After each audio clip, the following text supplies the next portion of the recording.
And second, they're too far apart. They are scattered so widely, there's no way one person could just follow up on every contact personally. So that's where the literature comes in. So you can send the literature out to the people who express some interest. As they communicate further with you, then you, of course, the people spend their limited contact time with the ones who've expressed more interest in learning more. And of course, the result is really several hundred baptisms every month. And so we get every year, not several hundred every month, but a lot anyway, let's put it that way. We don't try to keep up with, sometimes people ask, well, how many baptisms you have last year? We have no idea, really. We don't try to keep up with it. And really, when you think about it, there's really no way to classify, well, how many can you count? Can you count these as yours, or are there somebody else's, or what? So it doesn't really matter to us anyway.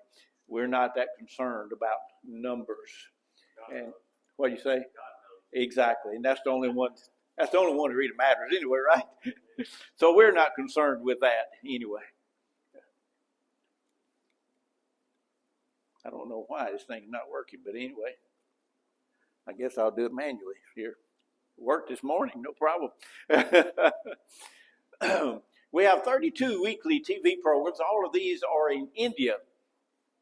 And now all of these are not, they're what some people call local programs. But remember, India has so many people that even local programs still cover several million people. The numbers is mind-boggling to me many times. But these bring a lot of contacts, and especially in India, these programs are becoming even more important because, as you probably know, India is a very anti-Christian culture right now. They're passing a lot of restrictions and everything.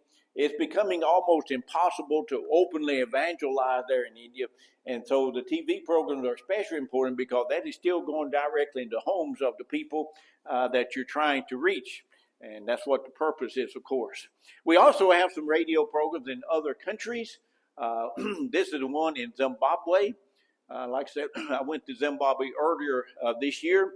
But he speaks on the radio once a week. He also has a TV program about every 2 weeks.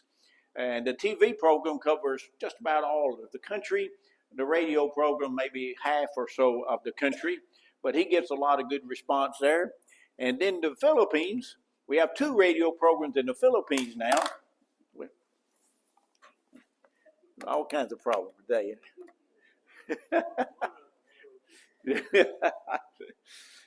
This is one of them. Those 2 men kind of work together on it. They're in an area where they moved to like 3 or 4 years ago to start a new congregation, and it seemed to be a tough area. They said like 95% Catholic, and they got a small church, but it's small. It's still struggling, but they're still trying anyway. But the radio station has said that their program is one of the more popular religious programs. So maybe they'll make some headway here for too long. And then we have another radio program now, and with him, the one with his back turned to us here, he started a new program back in January of this year. And how did he do that? He got his own mind, doesn't he?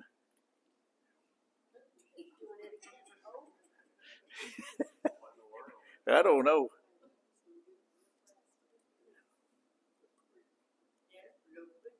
Okay, yeah. Okay, maybe don't be.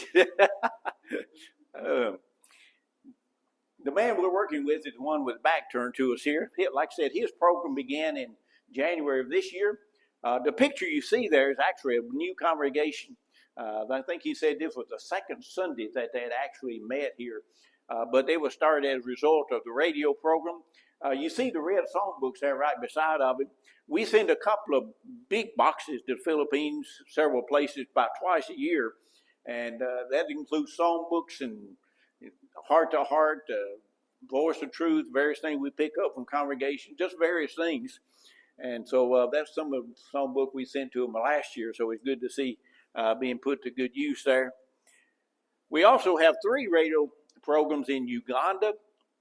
And this is on the western side of the country. And they get several baptisms every month from the radio program. And so they usually send us some pictures. Those are pictures there that they sent to us there. In India, of course, we continue to work with the medical camps. One of our TV speakers, his son, is the one in a white shirt, and he's a doctor, so that fits right into their expertise, of course. And so they do a couple of medical camps every month to different places. By doing this, they can freely go out in the community because the government looks upon that as social work. And if you want to do social work, you do as much as you want. And so they make the contacts. Of course, in private, they go back and teach them the gospel. And I think they're up to 75 or 80 medical camps altogether now. I'm not sure, lost count of how many baptisms, probably up to 300, maybe a little over now. I think 3 brand new congregations started as a result of it. So that's continuing to go very well. And of course, the blind work continues. Of course, y'all are a great part of the blind work. Philemon, who works with the blind, has been here several times. That is Shane and Emily Fisher, the one that's standing up there. Of course, as you might remember, I got kicked out of India back in 2019, but Shane and Emily work with us, and they're still going to India. They're planning on going to India starting about first of mid-September, be gone for a month or so. Of course, they'll be meeting with all the ones that we work with, and I know Philemon is one of them. But they always send us some pictures and everything. And I usually talk with him. I do an online Bible study many weeks, not every week, but many weeks I do. And so I usually talk to him then. I just talked to him this last Tuesday, as a matter of fact. I won't do it tomorrow because I'll be gone, but Tuesday rather. But I did last week, so I just talked to him. So I talk to him on a fairly regular basis there. But you see the books holding up that we have the Voice of Truth and the the Secret Bible course in Braille. And they love getting that Braille literature. There's another line meeting that they had. And then here's a meeting. You'll notice the little white things they're holding up. Those are little walking sticks. And they give that out many times to the blind people. Of course, you can't give it to everybody because I'm not sure how much they cost, but they're a little expensive. But they also give an audio Bible out to many of the blind people. They can listen to the audio Bible. There is such a thing as a Braille Bible, but it's not practical. It's very expensive, and it just takes up a lot of room. So, but the Braille audio Bible works very well. They can listen to it in their own language there. Then here's a man, like I said, reading the Braille Voice of Truth. Like I said, they love getting that Braille literature. It's always amazing to me that they can make sense of dots on a page, but they love getting it there. But all the funds that we get goes straight to him and his blind work and everything. This is another work that Philemon does, which is what he calls the JC School of Evangelism. This is not a school of preaching, but it's designed to encourage individual Christians to become more involved in evangelism, primarily through the use of literature. We've heard him on a number of occasions kind of give a little motto. If everybody would give 1 minute every day to give one tract to one person, it's, easy to remember 1, 1, 1, 1. 1 minute is all it takes just to give a tract to one person. And do it every day and just think of all the seed you're sowing. You sow the seed, you get a harvest. If you don't sow the seed, of course, you know exactly what you're going to get. But then oftentimes he will say, and off those, if you give 30 pieces of tract to 30 people in a month, off those people, somebody would be a little more interested and want to talk to you a little bit more. And that's where you get your Bible studies and you invite them to the church and things like that. In other words, he looks upon giving that piece of tract out as basically just a door opener. You give it out, and then if they want to talk to you a little bit more, fine, you've got a conversation going. And he's a great encourager of doing that. And you can see the literally thousands of tracts and Bible lessons distributed here. He normally goes about 1 weekend a month for about 18 months. And that's the normal schedule. He even been going into Africa. I've met him 2 or 3 times there in Zimbabwe. In September, I think it is, he's going to Zambia and Malawi to do some of the same thing there. So he's traveling to many other places, doing the same thing, encouraging people everywhere to get involved in evangelism. And that's really what, and he does it too. When he goes, he takes the tracts with him. He's always giving them out himself there. The Voice of Truth is one of our main works. And counting what we translate and print in other languages, we estimate we print around 50,000 copies every quarter.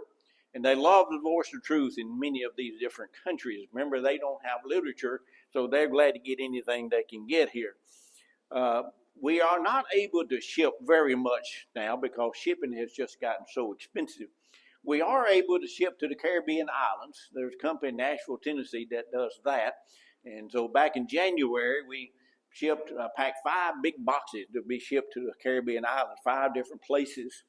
Of course, we mentioned Philippine boxes. We already shipped to the Philippines fairly reasonable. And we ship on containers when we can. We've got a trailer with us now. We're on the way to Mission Printing tomorrow to unload a lot of books, songbooks, and most of this is stuff we picked up from congregations and we put to use. We just a couple of weeks ago went to Indianapolis. We'll mention more about this later on. There's a company there I was going to send a container to Kenya, and they allowed us to put some literature on that. So when we find containers going somewhere, we put a lot of literature on that as well. But that's kind of hard to find sometimes. Sometimes we know about it after it's already shipped. That ain't worth much. My first trip this year was to Uganda and Tanzania. Not Tanzania, Zimbabwe, but we did go to Tanzania just the last trip. But we translate some literature in Tanzania. These are the 2 men here who work with us there. They translate the Voice of Truth and other literature into Swahili. And they also a lot of English spoken there, so they print a lot of English books as well. But they distribute that literature both in Tanzania and all the neighboring countries. So we got a pretty big footprint of help to the churches in that area. The man there holding his laptop in his hand, when we were talking to them, he said, I really need a laptop because I travel a good bit. And when I'm traveling, I do the translation, but I got to write it out and then come back and retype it. So I give him my laptop I had with me, so he's very pleased for that. This slide here shows the value of just one little book. This little book is the Church of the Bible. Some people call it the Little Orange Book. It's by far the most popular books that JC had ever printed. On the left-hand side is some of the languages that book has been translated into. There's more than this. We've done lost track. We've done lost track of how many, probably up in hundreds of thousands of copies now that's been printed in English. But in Tanzania last year, there was a nomination of pastor over 3 districts that somehow came in contact with the book Church of the Bible. He read the book, studied it, made such an impression on him that he contacted someone, did some more study, and eventually baptized into Christ. Now, in my thinking, the chance of him just sitting down and studying with someone would be pretty slim. Because after all, he's a pastor. He considers himself to be the teacher. He's not a student, he's a teacher. But he would read a book. And so many times the books would simply get people to the point where they're willing to listen. And so we don't need to undervalue the importance of just one piece of literature. We never know what's going to happen there. Many of the places I go to, I teach in some of the Bear Valley Extension schools. As of the beginning of this year, they had 74 schools in 30 different countries. And all those schools together baptized a little over 4,200 people. Now, not all of those schools are full-time schools. Many of them would be part-time schedules. That means that 1 week a month or weekends or something like that. The purpose of that, of course, that allows people to keep their jobs, whatever it may be, which is very important because in many of these countries, job is hard to get. And so if you quit your job, for instance, and go to school for 2 years, when you get out, more likely you're not going to get it back. And so that means there's no churches going to support you. So you're going to have a difficult time. So if you got a job, you don't need to quit it just to go to school. So this allows them to keep their job and get the education at the same time. Obviously, it takes longer, but at least you're getting it. And that's the whole purpose of it there. Like I said, the first trip this year went to Uganda and then to Zimbabwe. On the left-hand side, the arrow there around Fort Portal, in that area is where we have the radio programs. We also have a part-time Bible school that we are supporting in that area. I don't have a picture of it now with me, not in this presentation, but we all do support a Bible school over in that area.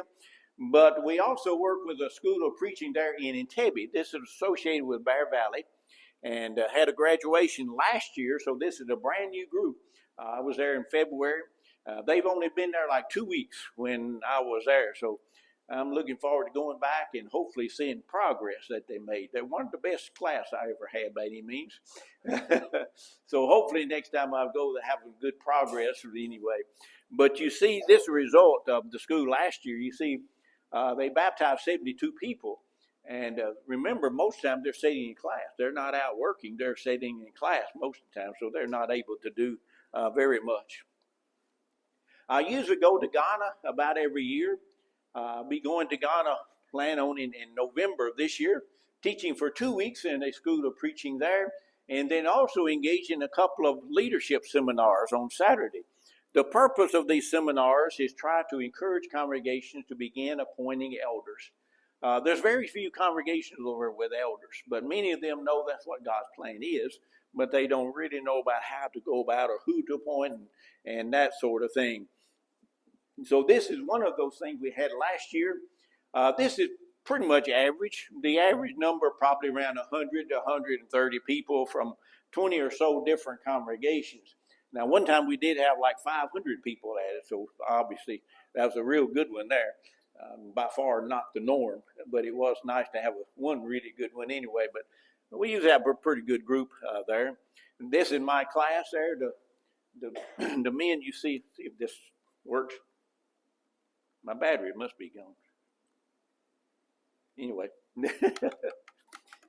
the two men right in the very front there, they're actually from Nigeria, and they travel about 2 days in order to by bus to get there. So they'll come there twice a year, and then 2 years they would complete their studies in.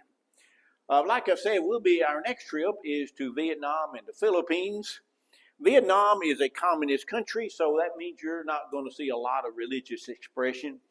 What you do see is primarily going to be Buddhist. So you'll see several Buddhist temples, such as the one you see here. I'm not sure why they built it so tall, but that's what they do. But they're pretty buildings anyway. We've been to Myanmar many times, which is primarily Buddhist. And there, you will see absolutely beautiful temples there, covered with gold and jewels and things like that.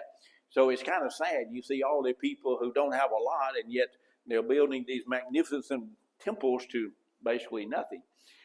So it's a sad situation, but that's the way it is, basically. Now, we're not connected with this guy anywhere. This was in the capital city of South Vietnam, and we were going down the street, and we happened to see him. He would use that motorcycle as his taxi, and so he was just taking a nap. I don't see how he got comfortable enough on top of the motorcycle to take a nap there, but I think he's done that before. He looks pretty comfortable to me there. But there are several churches in Vietnam. They're small and they're scattered, as you might expect, but they are growing.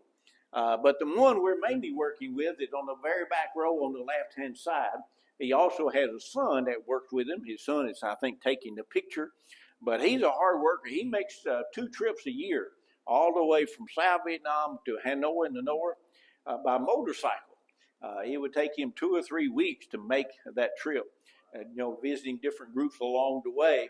And in addition to that, he always traveled around quite a bit, visiting different Christian groups and having programs and things like that. So he's a hard worker, but he would invite a group of people in for a seminar, about 15 to 20 ladies, about the same number of men. Of course, Paula would teach the ladies. There's my class I had last time. These classes are a little difficult to teach because many of the people are not members of New Testament church. That might be members of some denomination. That means you're going to have different ideas and beliefs, and so you never know what kind of questions you're going to get. But it makes it a challenge and very interesting there. Here are some books that we had translated. They were given out to the people that attended, and we did have one baptism there, which is always a good, of course. This is our last meal there in Vietnam. Now, we normally don't eat like this. This is truly a feast here. Preacher's wife fixed all of this. She must have cooked all day long for us there. But that fish you see right in the very center of the table, that is tilapia. And as you might expect, they eat a lot of fish there in Vietnam. This is the other group we're working with. This is actually a school of preaching. It's the first school of preaching in the history of the country. And so now not everybody would be a student at the school, or many of them are, but hopefully this school will go a long way towards training future leaders of the church there. Then from there we'll be going to the Philippines. We went to the Philippines last year, went to 3 different places. We're not going to go to 3 different places this next time. Actually, I'm going to about 2 different places, I think. But most of the people live fairly close to the ocean, so you get a lot of good pictures of water and ocean and things like that. But this is our one way of transportation. Now, he does have a little van. This is where the radio programs are broadcast from. Like I said, he does have a little van, but there was a typhoon that hit his area about 2 weeks before we got there, with a lot of rain and flooding. Well, the water got into the van, messed it up, so he didn't have time to get fixed before we got there. So we had to use a motorcycle with a sidecar, which is very common there in the Philippines. First time Paula got into the sidecar, like not got out of it. So she decided not to do that anymore.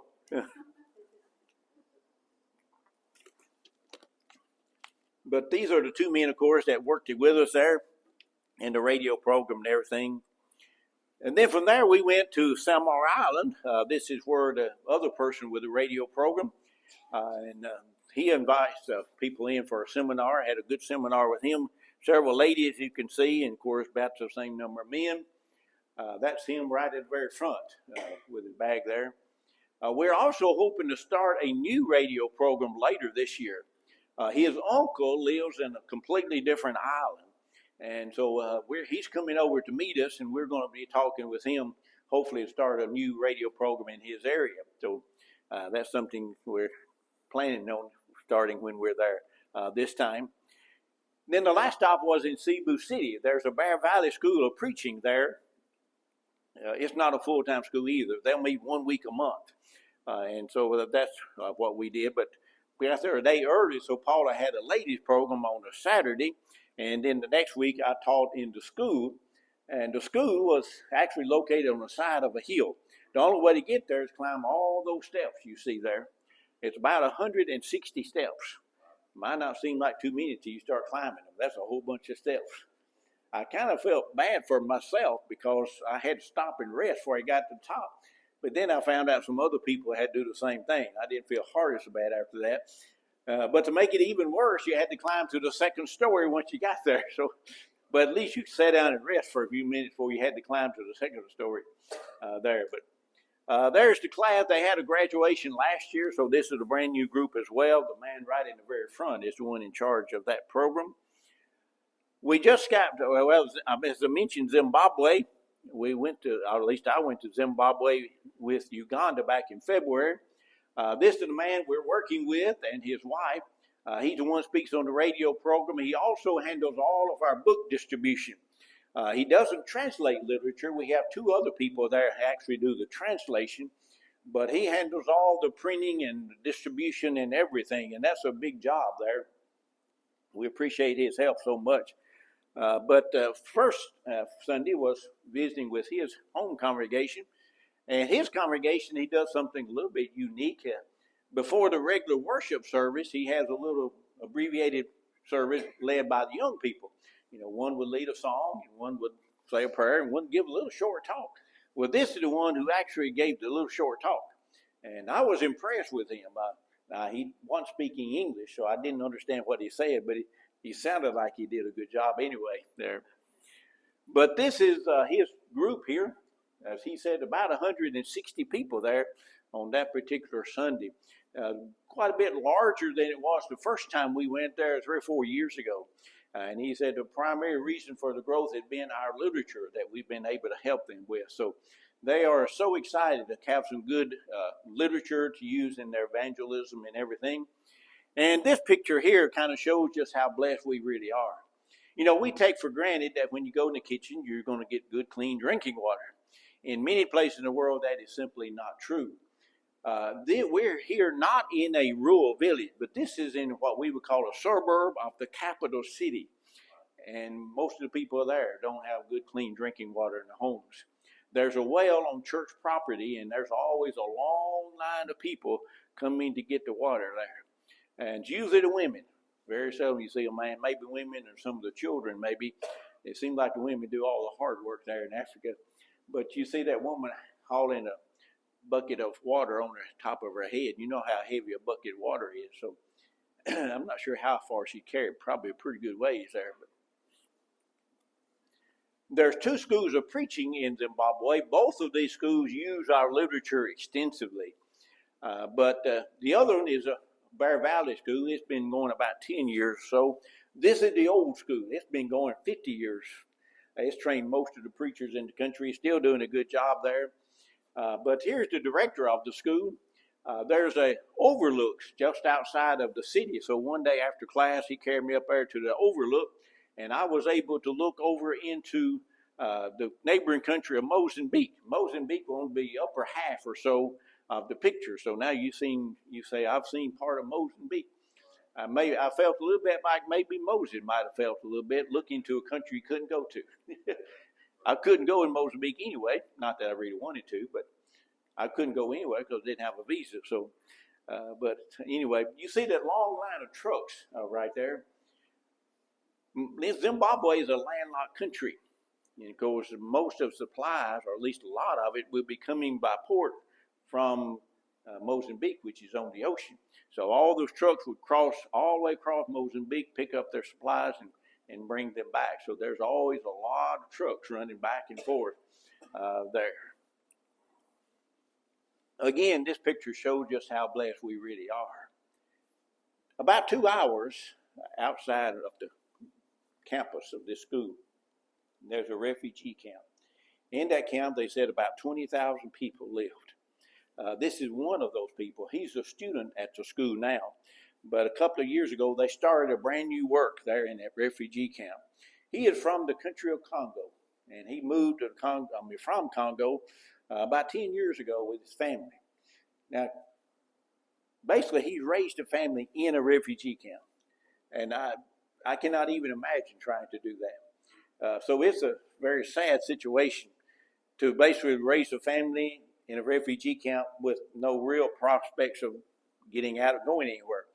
I asked him about going back home. He simply shook his head because there's still a lot of danger and violence is still in his country. So we're so blessed here not to have to worry about that. In many places in Africa, that's a real problem. And so anything can happen anywhere, of course, but it's much more likely in some of those places over there. I taught for a week at the school. This is a brand new class too. They've been here 3 or 4 weeks is all. But a completely different situation from the other class. The other class was not the best by any means. This is probably about the best class as a whole that I've ever had. I mean, I was very impressed with their knowledge and everything of the Bible. Even though they've just started school, they still had a great deal of knowledge of the Bible. So I think it's a big difference in just the country itself there. The last week then, I taught a series of lessons on conversions in Acts. And they've had 6 baptisms, 3 the first day, 1 the second, 2 the third day. And these are some of the baptisms there the first day. And you see, they're not young children. Many times they are adults, even older adults that are baptized. Especially you see that one woman on a walking cane here. But they were all baptized the last time on this portable baptistry. This is one of the young men that was baptized the third day. And they used that portable baptistry quite a bit there. We just got back, like I said, from Tanzania and Kenya, and I taught for 2 weeks at a school of preaching there, and this is my class, but I just want to mention this one man here. He had a birthday one of the weeks that I was there. He turned 75. I think he's about the oldest person ever been in my classes. Now, he wasn't the best student, but he was about maybe the oldest. But he's a great example of someone who's not stopping and quitting serving the Lord. He was a school teacher all his life, and then retired from that and started preaching. And so No, not many people 75 years old would be interested in sitting in a Bible class. But there he is turning 75 and still trying to grow and improve. And so he's a great example and encouragement to show that you never get too old to serve the Lord, as long as you still got the health and the energy to do it. So hopefully he'll be able to go for a long time there. This is a missionary family there in Tanzania. Noah and Jessica Stafford. Noah is, of course, blue shirt on the left there. His parents were long-time missionaries in this country. He lived there himself when he was younger for a time. Of course, his daddy passed away several years ago, of course, and so they're not there now. But they've been living in Tanzania for about 3 years. They live about 2 hours outside of the school where school is. So we spent the weekend with them. And on Saturday, then Paula went with the ladies. First went to a nursing home, and you might want to talk to her about the nursing home. She described the conditions there as simply atrocious. Again, it shows how blessed we are. We sometimes complain about situations in the nursing home here, but compared to that one, I'm sure every one of them, even the worst one, will be like 5-star hotel. So we have so much to be thankful for here. And then after, of course, that, they also then had a ladies program there at the congregation. From there, then, we traveled by car up into Kenya, and we passed by and got a good picture of Mount Kilimanjaro. You probably heard of that mountain. It's one of the tallest mountains in the world. A lot of people will go to this area to climb the mountain. But I'm pretty sure you will never read in my newsletter that I climbed Mount Kilimanjaro. That is not on my bucket list, so to speak, there. You know, here we hire people to mow the side of the road. That cow is their mowers. You see a lot of cows and goats staked on the side of the road. And as you can see, it works very well. I mean, it's just as clean as can be on the side of the road there. And a lot of good grazing for free for the people who happen to live close by. The Sunday we were there was in a church just outside the capital city. The same congregation that we went to about 3 years ago. We remember it very distinctly because we remember the chicken coops about from here to this pew from us. And we also remember the smell there very much too. Well, the chicken and the smell was still there. After about 15 to 20 minutes, you kind of get used to the smell a little bit. But they are building a new building. There's the new building. So they certainly need one there. You don't see too many animals there. We did happen to see a monkey this time. This was on the western side of the country, kind of up in a mountainous area, a very poor area. Not too many roads up there. Everything is done by hand. It's in an area where basically no electricity even. Everything is done generated by solar power. And you might think nobody lives there. But 3 years ago we were there. There was not a church at all then. No building or anything there in that area. Now there's a little small church building, as you can see. He said about 30 people will meet there regular now. And he built a medical clinic. There's the clinic. The building is finished, but there's nothing in it. I mentioned the organization in Indianapolis. They're going to supply all the medical equipment for the building. So they'll be shipping sometime later this year a container with medical equipment. And, of course, they put all of our literature on it that we had for him. He's starting a little small part-time Bible school there. He couldn't use our books for the library for the school and everything. It's in the area, like I said, you would not necessarily think anybody lives there. But there's the area. As you can see, a lot of hills and stuff. But you see all the white buildings. They're scattered around all over the place up there. But there's no type of any medical services there except down in town, which is not all that far by car. But if you don't have a car, which nobody's up there does hardly, then it's a long ways. But I taught for a week at a school. The man we're mainly working with is the one on the left-hand side with the white shirt there. And then, of course, Paula taught the ladies in the afternoon. As I've said before, it seems like the ladies do all the hard work. Well, they said, we can't come all day. We can come in the afternoon. So they came and had a good class in the afternoons then. And that winds up my presentation here. And we certainly do appreciate your help and support. We've always got a lot of requests for printing. We came back from Tanzania with about 4 or 5 books need to be reprinted. When I came back from Zimbabwe, came back with a whole list of books there that need to be reprinted. And I just got an email from Zimbabwe. You might be interested in this. The chief of police was requesting books, I guess, for his police officers, I guess. That's a breath of fresh air, isn't it? When someone not even connected with the church is asking for books to study. In many of these countries, we have a lot of good open doors, and Zimbabwe is one of those bright lights, so to speak. And so there's always a great need for reprint literature. They use it. Of course, when you use it, you got to reprint it. And so what you're doing for us is a great help there. At the back, we do have several copies of The Voice of Truth. Pick a copy of that up, as well as our newsletters there. For just a moment before we dismiss, I want to read you just one verse in 2 Corinthians chapter 3, verse 18. It said, "But we all, with unveiled face, beholding as in a mirror the glory of the Lord, are being transformed into the same image from glory to glory, just as by the Spirit of the Lord." Notice the phrases there, we all with unveiled face, we behold the glory of the Lord. Now the imagery there is that of Moses. You remember Moses went up on Mount Sinai, got the 10 Commandments, and when he came back down, his face was glowing so much the people of Israel said, we cannot even look at you. You got to put a veil over his face. Well, earlier in the same chapter, Paul said, we're not like Moses. Moses had to put a veil over his face, but now we with unveiled face, we behold the glory of the Lord. That's the advantage we have through Christ, that we can now approach God and see the full glory of God in a spiritual sense, of course. And as we come together to worship, as we hear this day, we're not coming just inside of a building. Right? Of Hebrews said we're actually going to Mount Zion, to heaven itself, with an innumerable company of angels. And we're standing in the presence of God. So we, like Moses, we see the glory of the Lord. Moses came down, he reflected that glory. Well, we are to reflect that glory as well.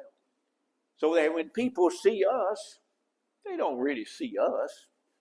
They see Christ living in us, like Paul said in Galatians chapter 20. It's not I who live, but Christ who lives in me. But then we also let that glory transform our lives so that we become more like Christ. We're transformed into the same image.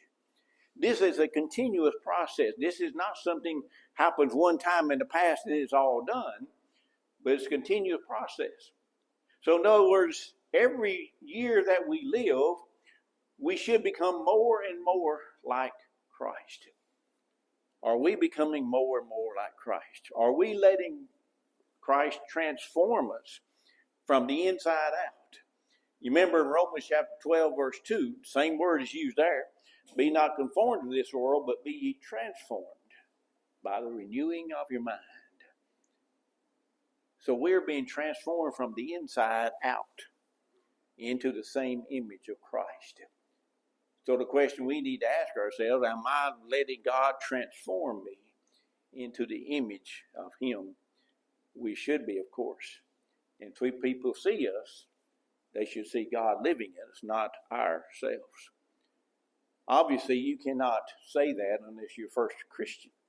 You got to first become a Christian, and then let them be transformed. So, if you need to be baptized into Christ or confess your faults in whatever way, then if you need help in anything, then let us know while we stand and sing the invitation.